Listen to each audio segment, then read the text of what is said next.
je te remercie pour l'opportunité que tu me donnes encore d'être devant ton peuple que tu as choisi ce matin pour venir en ce lieu, pour t'écouter, Seigneur. Et je suis ce canal par lequel ce message va être communiqué à ton peuple, Seigneur. Merci, Seigneur, pour ton amour. Merci pour tout ce que tu feras en ce lieu, Seigneur. Et Seigneur, j'aimerais disparaître, Seigneur. Et que toi, tu viens, prends la place. Tu prends la place. La Bible dit, quand vous aurez élevé le Fils de l'homme, c'est alors que vous saurez ce qu'il est, Seigneur. Je te lève en ce lieu. Je te lève en ce lieu, Père, Seigneur. Et que ton Esprit Saint vienne me remplir, Seigneur. Viens me remplir, Seigneur, de ta parole, de ta puissance et de ton autorité, Seigneur. Je m'oppose à toute puissance contraire à ta volonté dans ces lieux, Seigneur. Merci, Seigneur, pour ton amour. À ton nom, j'ai ainsi prié. Amen. Amen. Je ne sais pas si vous avez l'habitude de prendre vos Bibles, mais moi, je l'ai amené et je l'amènerai toujours parce que c'est pour moi une arme. Une arme. J'ai toujours ma Bible et je n'ai pas le portable, mais j'ai la Bible. J'aime bien toucher le papier. Voilà. Et notre message, c'est dans le livre de l'Épître de Jean, premier épître. 1 Jean 3, 8. Pour le respect à la parole, on va se mettre debout. Je vais vous faire mettre debout plusieurs fois, mais c'est comme ça, c'est la parole de Dieu. Dieu est dans sa parole. À part ceux qui sont malades, peuvent rester. Je lis la parole de Dieu. Celui qui pêche est du diable, car le diable pêche de le commencement. Le Fils de Dieu a paru afin de détruire les œuvres du diable. Parole du Seigneur. Mettons-nous assis. Oui, le Fils de Dieu a paru afin de détruire les œuvres du diable. C'est l'apôtre Jean qui nous dit cela. Donc, s'il nous parle, cela veut dire qu'il y a les œuvres du diable. Il y a les œuvres du diable, c'est ce que nous allons voir. Ce sera un peu pas long, mais je pense qu'avec la force du Saint-Esprit, j'y arriverai à communiquer ce que le Seigneur a mis dans mon cœur. Donc, si il dit, il est venu pour détruire les œuvres du ténèbre, du diable. Donc, il y a les œuvres du diable. Et nous allons voir quelles sont ces œuvres du diable. Et souvent, les chrétiens pensent que il y a certains même qui nient même que le diable n'existe pas. Il y a beaucoup de gens qui disent même, qui sont dans l'église, non, je ne crois plus, je sais qu'il n'y a pas de ténèbres quand on est chrétien, mais il y a les œuvres du diable. Même parmi nous aussi, les chrétiens, ils manifestent ces œuvres. Ils manifestent sa puissance, son autorité. Sinon, on n'allait pas parler de ces œuvres. Dans le monde où nous sommes, il a pris une force, il a pris une place et il règne encore. Bien que nous savons dans les Écritures que Jésus-Christ est venu et il avait détruit les œuvres du diable. La Bible dit que le péché a régné dans le livre de Romains 5. On nous dit ceci, je vais lire la parole de Dieu, que le péché a régné depuis, la mort a régné depuis Adam jusqu'à Moïse. La mort a régné. La mort a régné. Mais malgré la loi est incapable de détruire la mort. Et dans le livre de Corinthiens, que nous allons lire encore les Écritures, parce que je vais lire plusieurs Écritures pour un peu essayer d'amener mon message et à comprendre quelles sont ces œuvres de ténèbres dont l'apôtre Jean parle ici.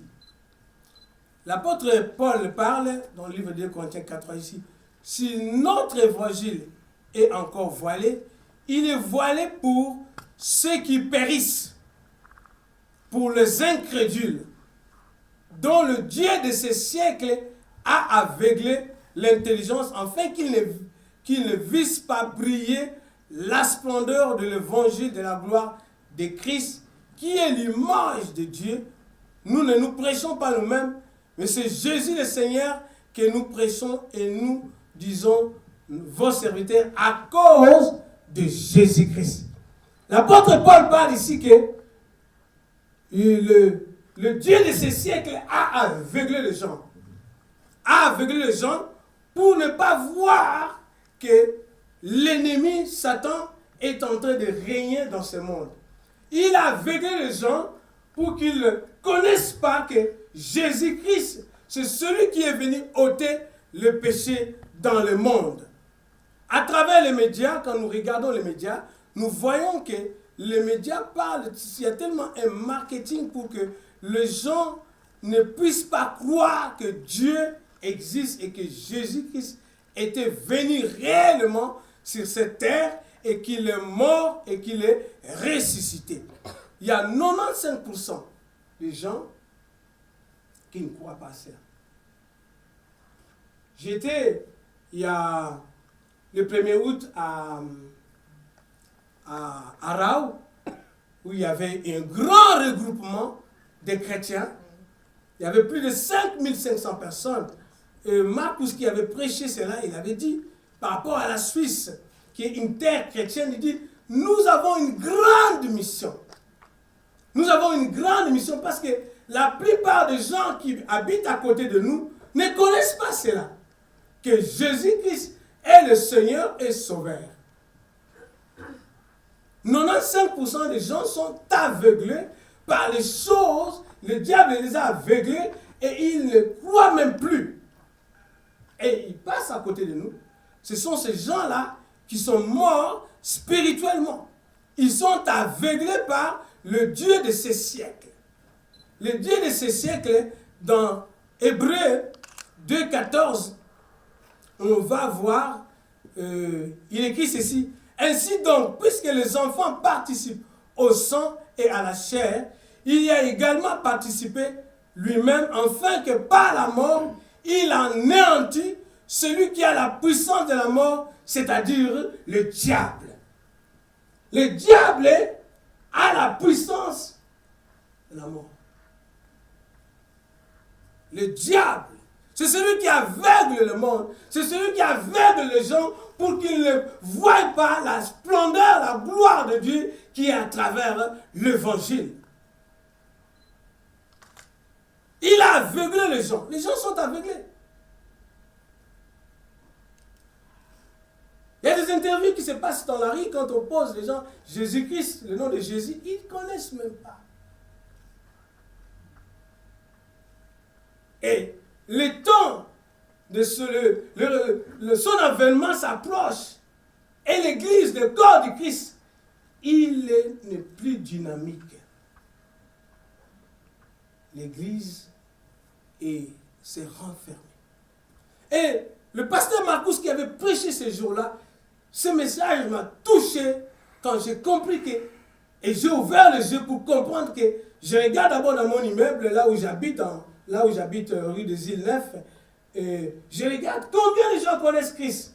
J'ai vu peut-être il y a 2, j'ai peut-être je suis le seul. Et c'est la mission que nous donne, à nous l'église. Nous sommes sauvés pour sauver.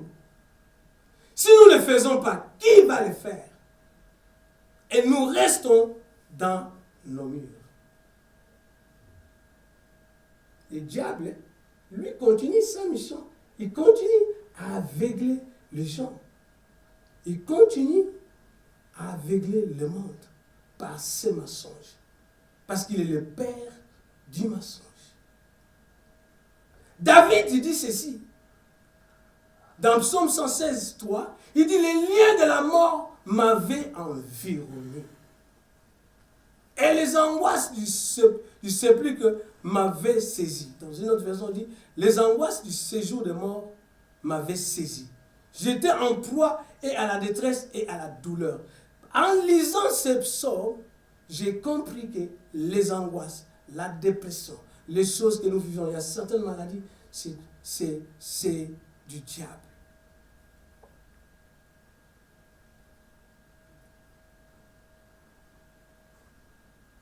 Il a régné depuis Adam jusqu'à Moïse.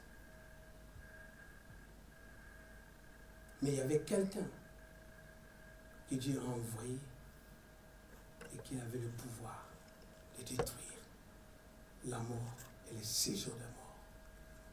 Dans Jean, dans l'Apocalypse, Jean dit ceci. Je suis le premier et le dernier et le vivant.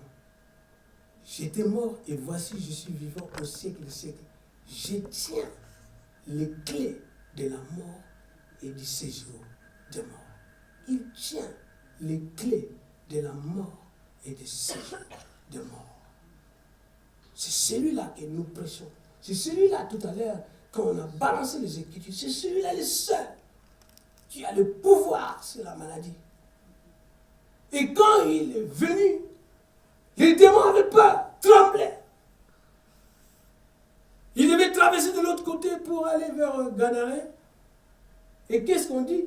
Quand il est descendu seulement sur cette terre, les démons ont commencé à dire, qu'est-ce qui a-t-il entre toi et nous? Pourquoi tu es venu avant le temps?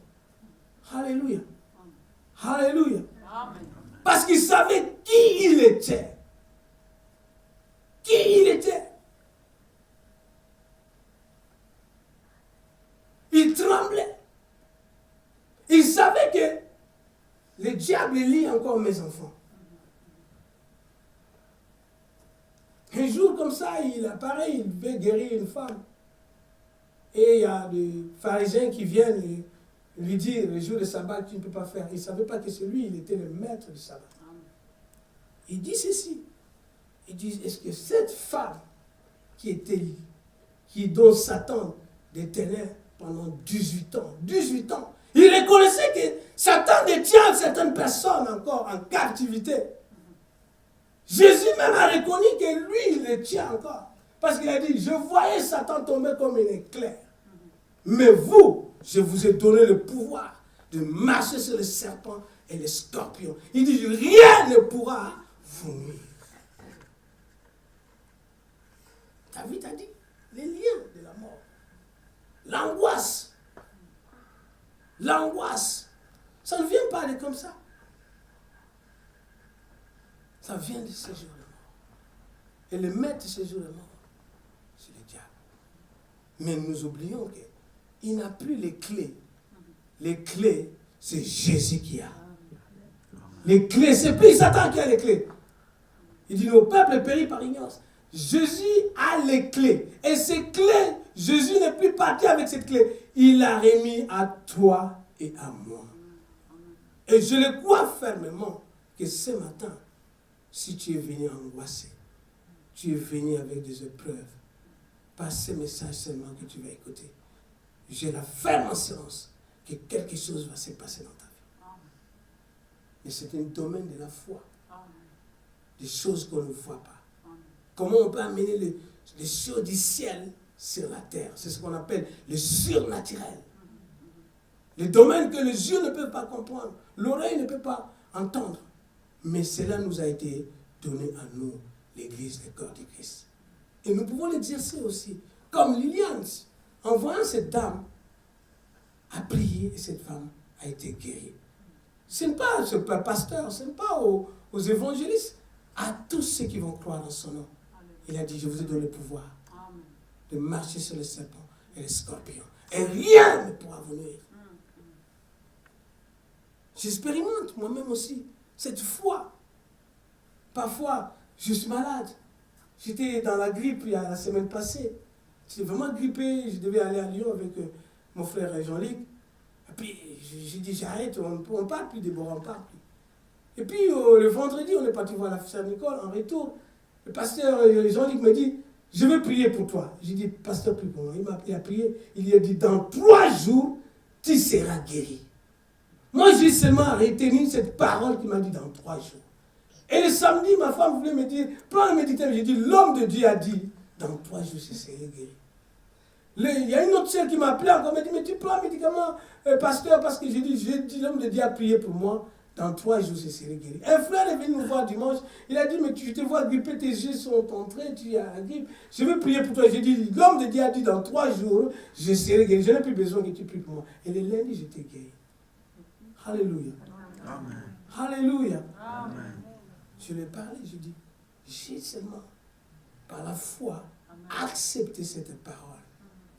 C'est par la foi seulement que nous croyons que le monde existe.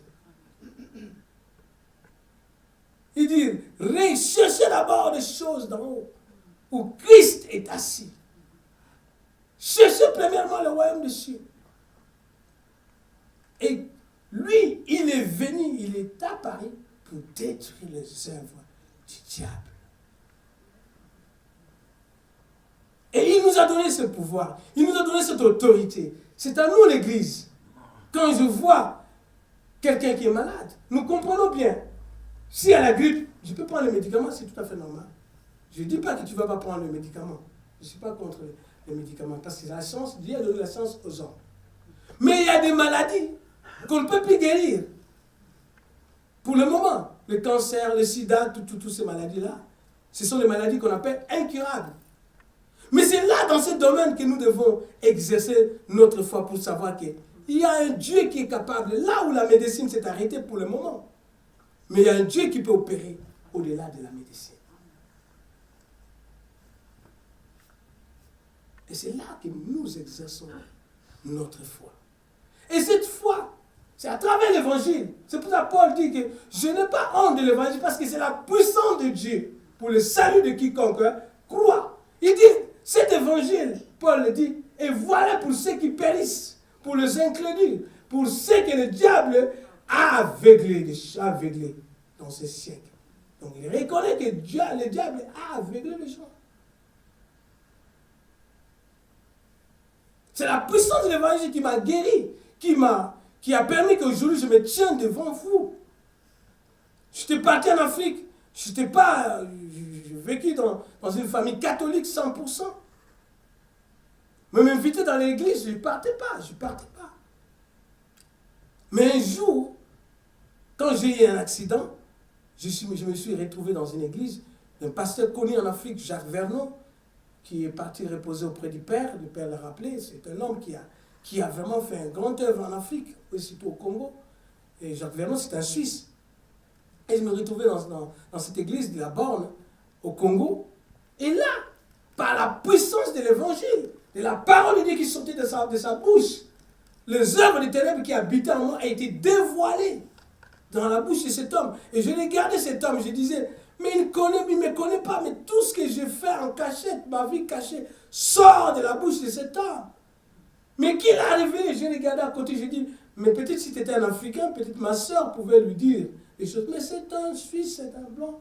Mais il dit des choses qui me concernent, comment il a su ça? Et tellement que la parole de Dieu était puissante, les ténèbres qui étaient moi s'est écroulé et a fléchi les genoux devant le nom du Seigneur Jésus. Et qu'est-ce que j'ai fait? J'ai commencé à pleurer. Et quand il a fait l'appel, qui veut recevoir Jésus-Christ dans sa vie, je me suis levé comme un robot. Paf! Et j'ai dit, je donne ma vie à Jésus. Et il a fait la prière de confession de foi. Et j'ai répété la prière qu'il a dit. Et depuis ce jour-là, comme un bébé, j'ai commencé à marcher petit à petit, petit à petit. La prédication de la croix est une folie pour ceux qui périssent. Mais pour nous, ça nous sauve. Nous devons prêcher la croix. Nous devons prêcher la repentance. Nous devons prêcher la parole de Dieu telle qu'il est écrit. Tel que les apôtres le faisaient. Si nous ne le faisons pas, les gens, comment ils vont connaître la puissance de l'évangile? On ne peut pas avoir honte de prêcher. J'ai béni.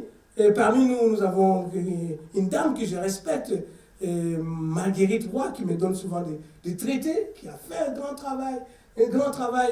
Le vendredi passé, je lui ai dit, Marguerite, tu as 91 ans bientôt.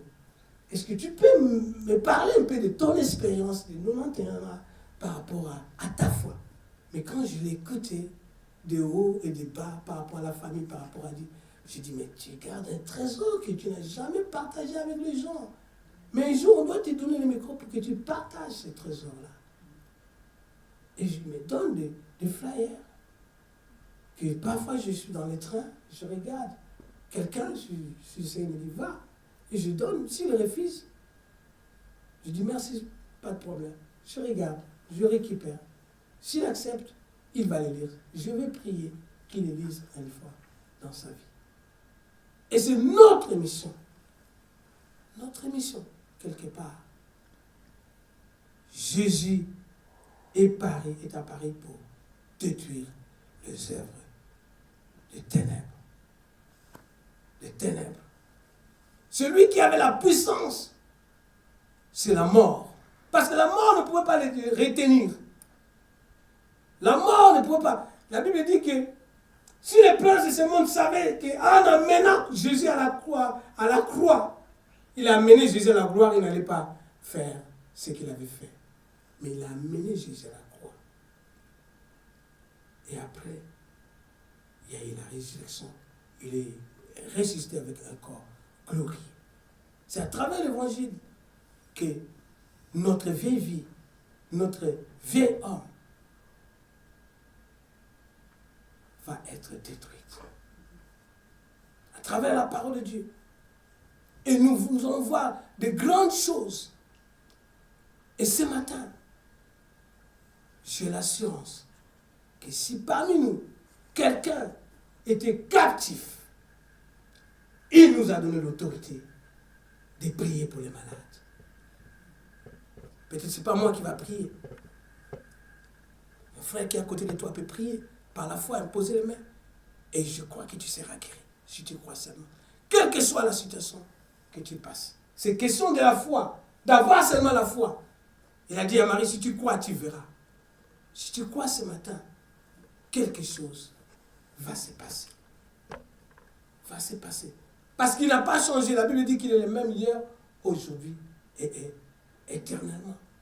Il agit encore aujourd'hui. Il guérit encore aujourd'hui. Il délivre encore aujourd'hui. Mais cela dépend de ta foi. Si tu as la foi, tu verras. Peut-être tu as des blessures que tu as subies. Les gens t'ont fait du mal. Tu n'arrives pas à pardonner.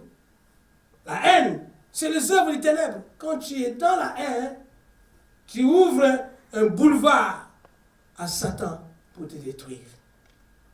Alléluia. Amen. Alléluia. Amen. Alléluia. Amen. Le manque de pardon. La jalousie. La haine. L'esprit de division. Si tu as été blessé, les gens t'ont parlé mal de toi, et tu les regardes, cette personne qui n'a pas le courage de lui dire, mais ce matin, sache que cette œuvre de ténèbres, Dieu est en train de l'enlever dans ta vie, pour que tu vois la splendeur qui est dans l'évangile. La gloire qui était sur Moïse est une gloire passagère.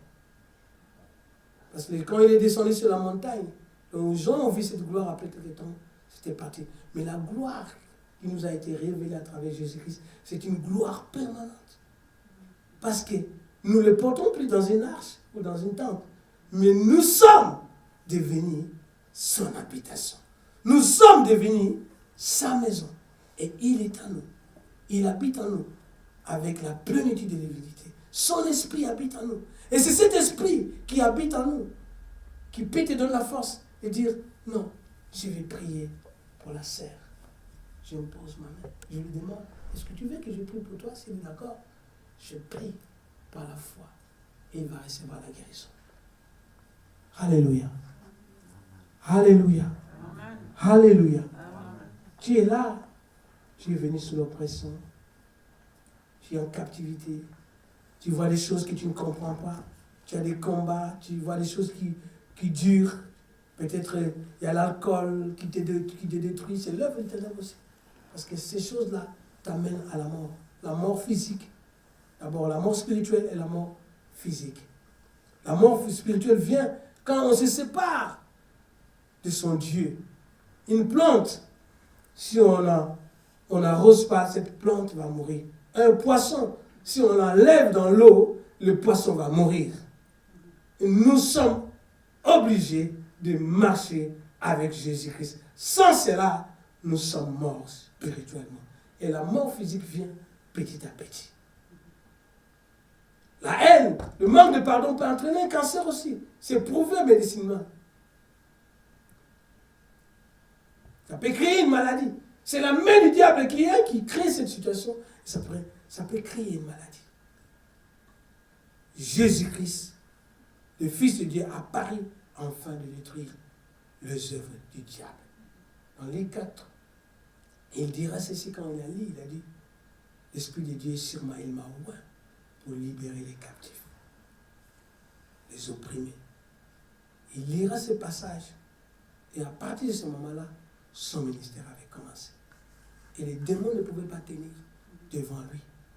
Quand ils voyaient Jésus, ils tremblaient. Même ceux qui étaient dans le sépulcre, ils voyaient, quand ils le voyaient, ils savaient qui il était.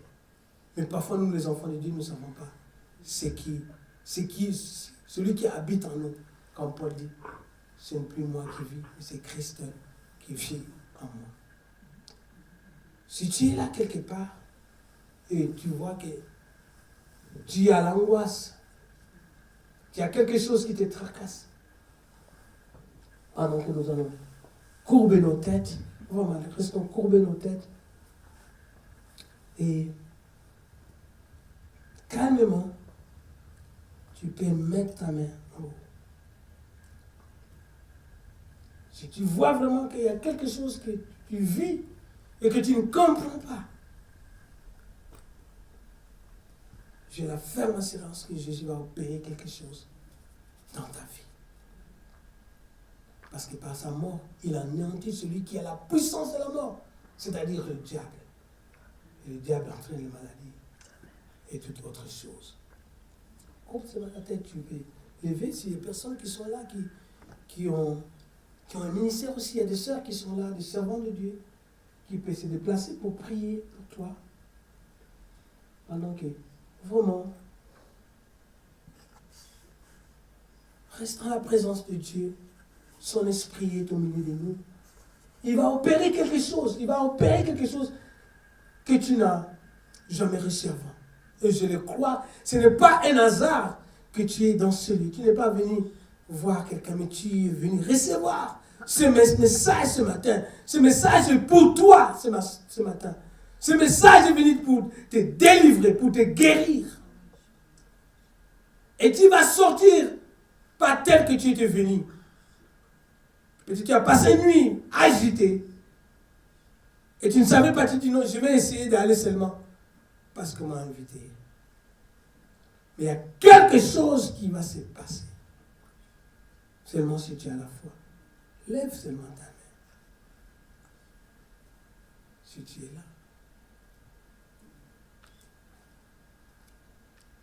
Dis simplement, Seigneur, guéris-moi. Dis, Seigneur, délivre-moi. Dis dans ton cœur, Seigneur, délivre-moi. Délivre-moi.